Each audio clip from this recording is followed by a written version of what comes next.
Sama-sama bijak. Refleksi pagi 1472. Apa yang terjadi bila seseorang mendapatkan seorang istri yang bijak dan takut Tuhan?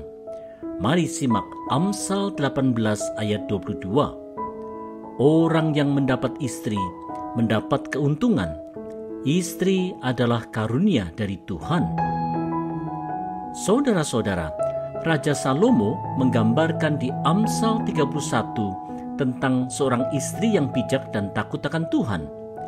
Mendapatkan istri yang bijak seperti itu memang sebuah keuntungan besar karunia dari Tuhan.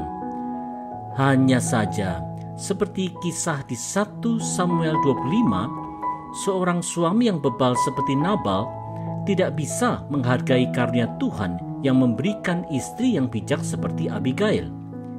Betapa indahnya bila seorang istri yang bijak didampingi suami yang bijak. Pasangan yang bijak seperti ini pasti akan menjadi saluran berkat Tuhan. Saudara-saudara, apa yang dipikirkan seseorang sewaktu ia memikirkan calon teman hidupnya? Apakah bijak dan takut akan Tuhan itu memang faktor penentu bagi keputusannya? Apakah karakter dan spiritualitas itu penting dipertimbangkan? Memberi perhatian pada inner being atau spiritualitas calon teman hidup memanglah penting karena ini menyenangkan Tuhan.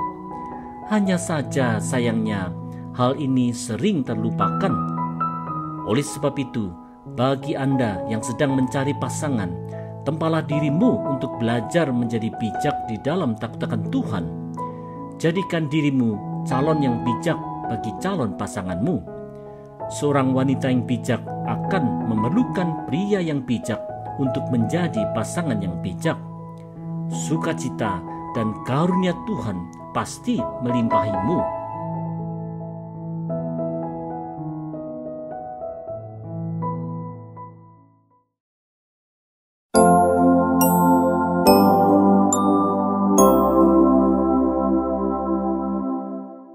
Menghindari paradoks.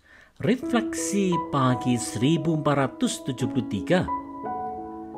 Apa yang bisa terjadi pada orang kaya dan orang miskin?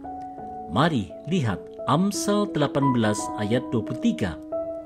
Orang miskin memohon dengan sopan. Orang kaya menjawab dengan bentakan.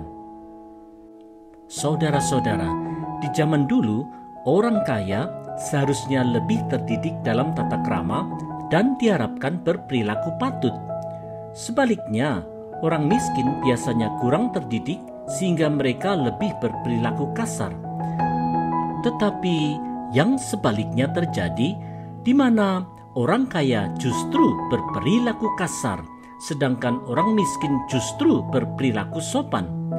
Inilah paradoks kehidupan yang bisa ditimbulkan akibat kekayaan. Kekayaan itu memang anugerah Tuhan, tetapi bila kekayaan justru menyebabkan hati seseorang menjadi keras dan tidak berbelas kasihan, kekayaan itu telah menjerumuskan. Saudara-saudara, kapan kekayaan bisa menjerumuskan seseorang? Bila kekayaan menjadikan hati seseorang keras dan tidak berbelas kasihan, maka kekayaan itu telah menjadi kutuk yang menjerumuskan. Anugerah Tuhan dalam kekayaan seharusnya dihidupi dengan hati yang makin peka dan makin berbelas kasihan terhadap pergumulan orang yang miskin dan lemah.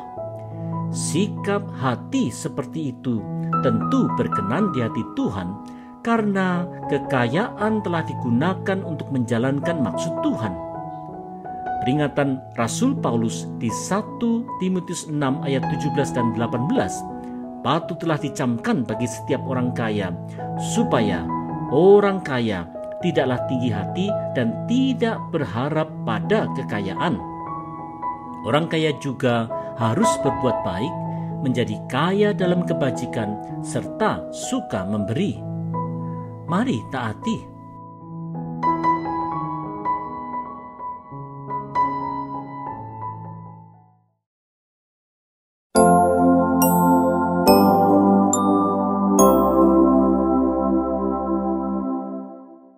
Membangun pertemanan. Refleksi pagi 1474. Apa yang perlu diperhatikan dalam kita berteman? Amsal 18 ayat 24 memberi nasihatnya bagi kita semua. Ada teman yang mendatangkan kecelakaan, tetapi ada juga sahabat yang lebih karib daripada seorang saudara. Saudara-saudara, mengupayakan untuk punya banyak teman tentu adalah hal yang baik. Meskipun demikian, seseorang perlu tetap berhati-hati karena ada saja orang yang mengaku teman, tetapi kemudian ia malah menyalahgunakan pertemanan itu untuk maksud-maksud jahat. Relasi pertemanan baginya hanyalah alat untuk mencapai cita-cita dan ambisi pribadinya semata. Sebaliknya, ada saja teman yang begitu akrab dan yang lebih dekat dari saudara kandung. Di dalam suka duka kehidupan, teman karib seperti ini selalu setia untuk menemani. Saudara-saudara, pertemanan memanglah anugerah Tuhan yang perlu dikembangkan dalam kehati-hatian, karena seperti yang dinasihatkan Rasul Paulus di 1 Korintus 15 ayat 33, pergaulan yang buruk memang bisa merusakkan kebiasaan yang baik. Tuhan memang menciptakan manusia sebagai makhluk sosial yang saling memerlukan dan saling melengkapi satu sama lainnya. Hanya saja, relasi pertemanan ini tentu terbatas sifatnya, karena tidaklah mungkin seseorang dapat menjadi sahabat karib bagi semua orang.